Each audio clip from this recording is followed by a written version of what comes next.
So there is a lot to be said in the media, a lot being said at the moment in the media, like CNN, the Washington Post, about the alien threat. Now, I'm a 40-year veteran of all this. I would be what would be described as a very modern contactee. And for those of you who don't know the background to that, in the 1950s and 60s, all kinds of people were stepping forward. Van Tassel, perhaps Billy Meyer, a few others spring to mind. Can't remember the names just at the moment, but they were kind of like claiming contact with aliens and UFOs. This is more, with me, a more modern hair-raising thing. Because in some cases, if it does happen to you in real life, you want to walk away from it. You don't actually want to get too involved, and you become mindful of what you say, and the messenger will always get shot. But there is a need, a definite need, in fairness to our military here in the UK and their commanders and our intelligence leaders. There is a need to define the threat. What exactly is this threat? Because we can clearly see, playing out in the mainstream media, in the Washington Post, CNN, whatever, we can clearly see the threat being talked about, and perilous to national security. Senators have been briefed on the UFO threat and blah, blah, blah. The threat is multiple. There is a threat, but it's not in the way you would think. In fact, it's absolutely fascinating because the threat is being pointed out by the very people that are perceived in the media as being the alien threat. We, as a planet, are not being invaded. All right, let's get this straight. We are not being invaded. These UFOs, it's not an invasion. The real invasion is something very different indeed, and I think you can define it into three dimensions of security kind of threat. True to say that the US Navy, and you've seen in the media what they're up against, what they're not talking about, what they can't really talk about in public. The US Navy, I would suggest, probably with its Nimitz group and so on and so forth, as is the case, will have come across maritime UFO groups, will have come across beings similar to the Abyss. And you may think, well, is he having us on here? What's he on about? Well, no, I'm not. This is real life. I will say, however, just to legally cover myself, that we have to class what I say as entertainment value. Perhaps I have a creative imagination, yada yada, blah de blah. And people must make the informed choice from the data that I'm coming out with.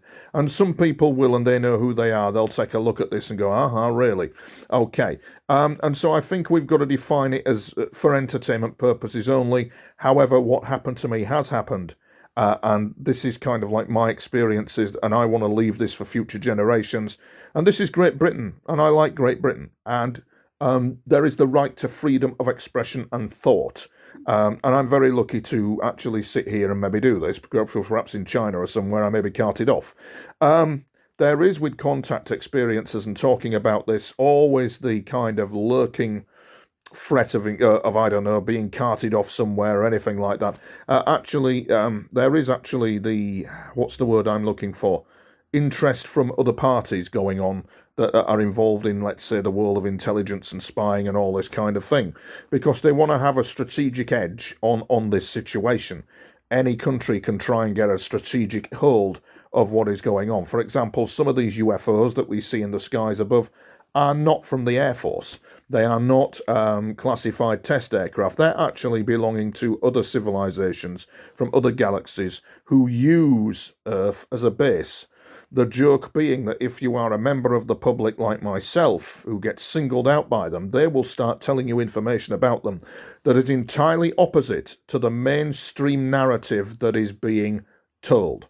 So there is a mainstream operational media narrative regarding UFOs that's controlled.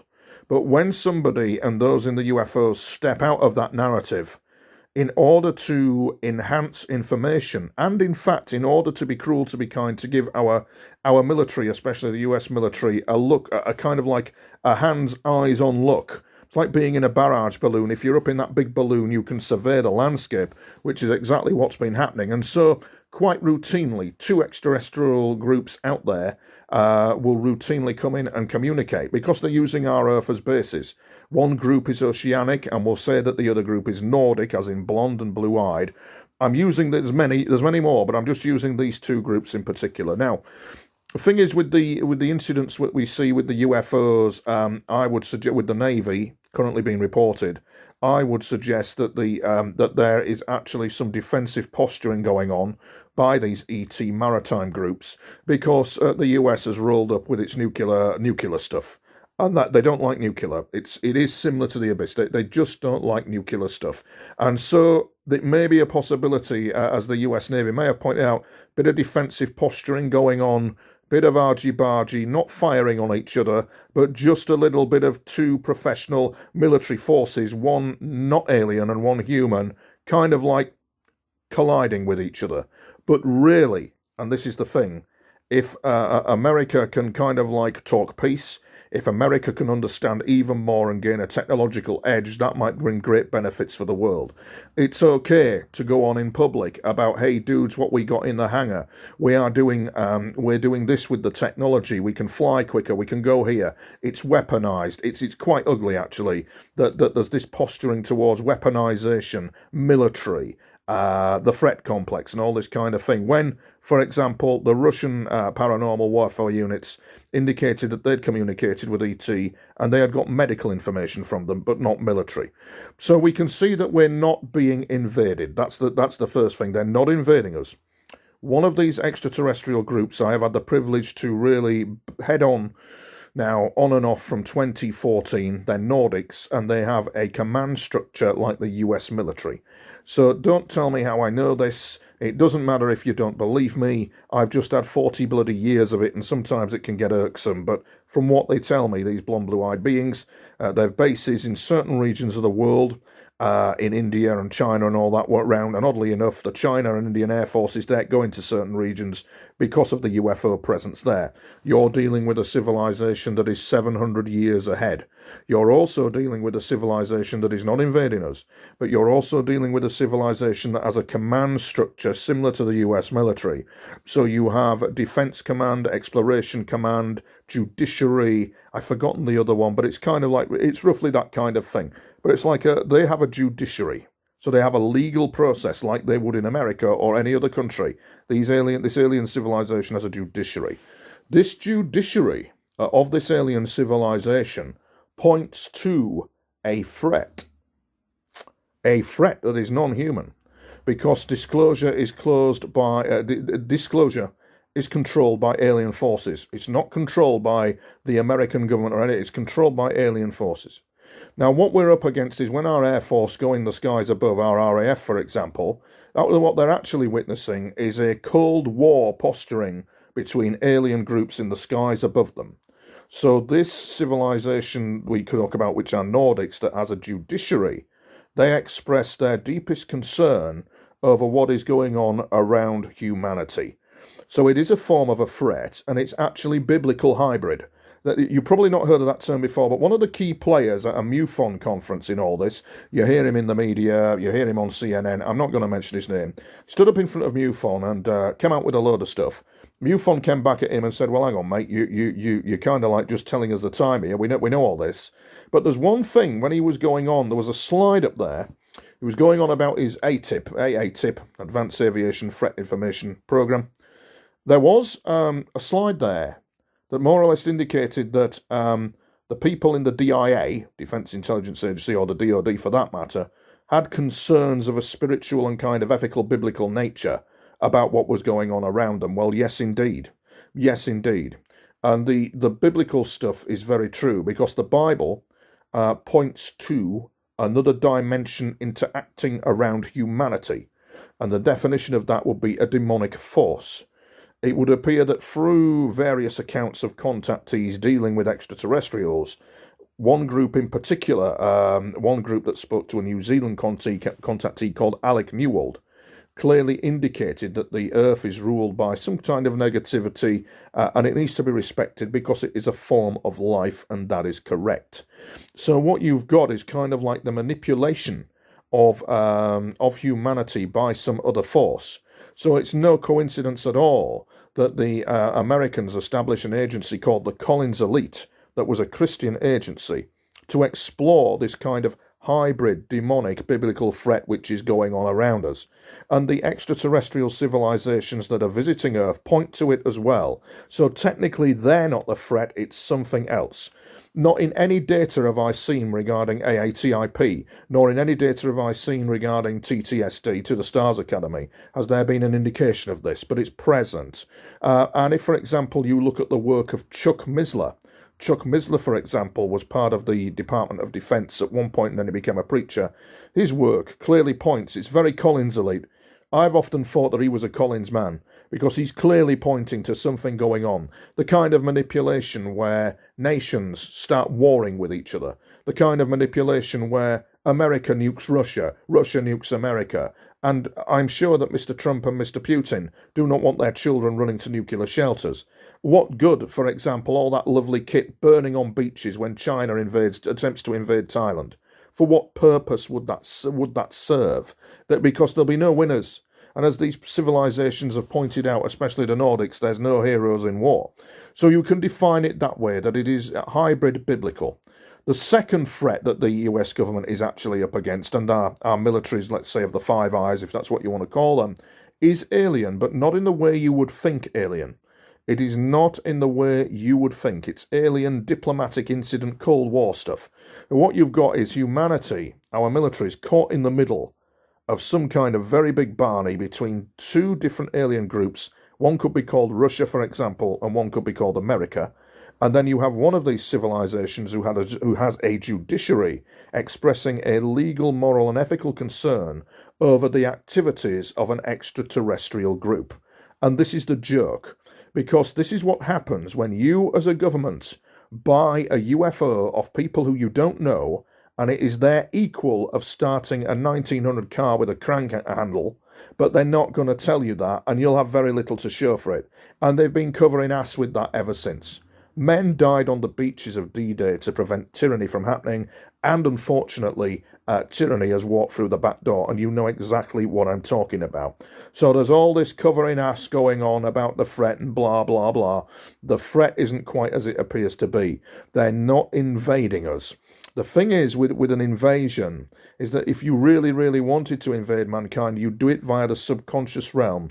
You'd do it by like a reverse dimension and you would manipulate from that point onwards. And that's kind of like the job that they're up against.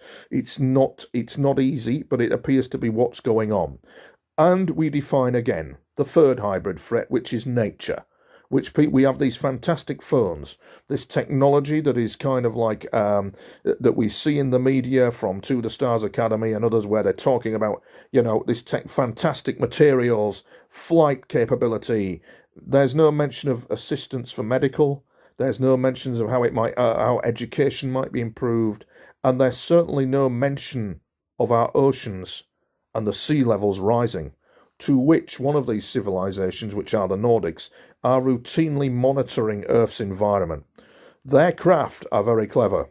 The craft are very advanced what they use. I'm sure the US government and any other country for that matter would like to get their hands on one because these craft have their own mind. These craft, it's similar to that movie. I've forgotten the name of it, but there's a very good movie where they've got kind of like artificially intelligent robots. They're like great big walking reptiles on feet, and they communicate with their human partners. Well, it's similar with the Nordics, where their craft is referred to as their beloved ship, because the ship has a mind of its own. And it's interesting, ladies and gentlemen, if you watch the British channel Forces TV, I like to watch Forces TV because I just find it interesting, and I like the way they just blazingly report things. They're just pretty upfront. They just do what they say on the tin.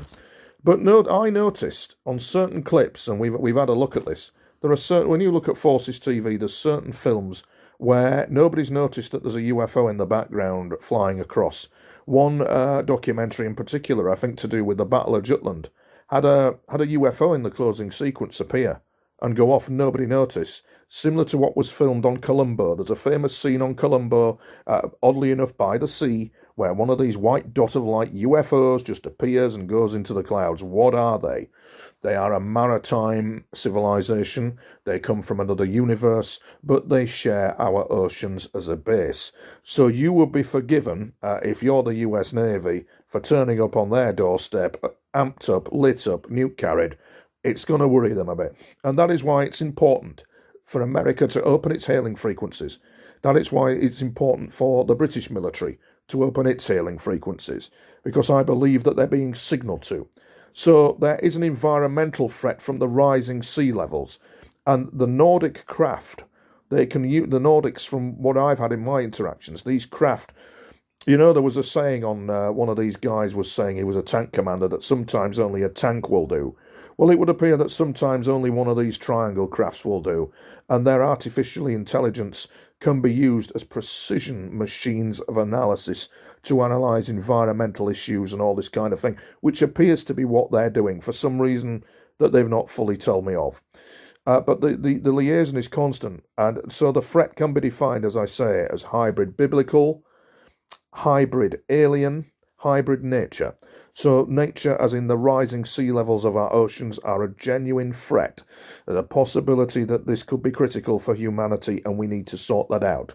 The other one, of course, the middle one, what I'm talking about, hybrid alien, is a dangerous area to talk about. But basically it does go down getting in bed with the wrong parties, having technological development that you've got little to show for, and then having to cover your ass, which is precisely what's happened, which is why there isn't a disclosure, because of the argy-bargy of the second hybrid threat. So we have to say that they are not invading. The kind of like the alliance that we see out there that you could describe as America in this alien Cold War is continually signalling to, let's say, Britain and America, continually signalling to them that they're not invading. They're kind of like pointing out what's going on. And we'll see how this develops in the weeks ahead. I don't want to go too in depth with it because one has to be safe, but I will just say this as a witness, as a covert witness, as somebody who's seen things that are absolutely astounding. There has been argy-bargy between these extraterrestrial groups from the stars above, in the skies above.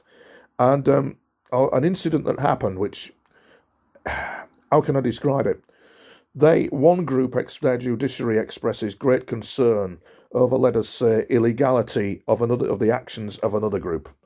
And then there's another group that expresses great concern again over that illegality and what it's doing. And it's kind of like I was witness to some very kind of strange goings-on between them, where one group was threatening violence on another. But it wasn't human violence, it was alien violence. It was violence among evolved beings. And that is not pleasant. And that's what I say, as a witness to all this. I'm really doing it as an historical narrative so that future generations will understand, maybe have a look into this and make an informed choice. I'm certainly not doing it for the money. I'm not a big name, but I've seen a hell of a lot, you see. Just a hell of a lot. So, if it helps you then, we define the alien threat in three. So it's hybrid biblical, i.e. the movement of demonic forces among mankind. Hybrid alien, as in aliens moving around humanity, and we'll call them, like if it was a Cold War, that would be the Russian element that causes the American alien element to be concerned. Russia, kind of like an alien Russia-NATO type standoff. The third threat is not biblical. The third threat is nature. Rising sea levels, they are a threat to Britain, they're a threat to America, they're a threat to the world. We have to look at environmental technologies in a big way. And then, of course, these extraterrestrial groups are, of course, concerned by, let us say, illegal abduction of human beings, illegal abduction of cattle, all that kind of thing. It's greatly concerning them. No, I don't think our defence leadership even realise that one of these groups has an actual judiciary and a defence command, but they do. So it's like the galactic NATO waving at Britain and America. That's the best way I can explain these threats. And I'm sure there are people out there who are more talented and more in deeper than I am in it when it comes to dealing with all this. Although I'm pretty in deep because I speak to them, they come in, and I'm hoping, as I have said, that I'm going to film them. And that'll seal the deal for me, just to kind of put the icing on the cake as to what I'm talking about. So I hope you enjoyed this very brief kind of, this very brief tuition into what these threats are all about. But we're not being invaded. Let us just not say that. That's not quite, it's more complex than that. We're not being invaded. And if we were invaded, it happened a very long time ago. and we've been manipulated ever since. And it is something that our military forces and our political leaderships, from Putin to Trump to Prime Minister Johnson, they should all be aware of that before we have a nuclear incident to deal with where one country starts lobbing nukes at another. That would be an absolute tragedy.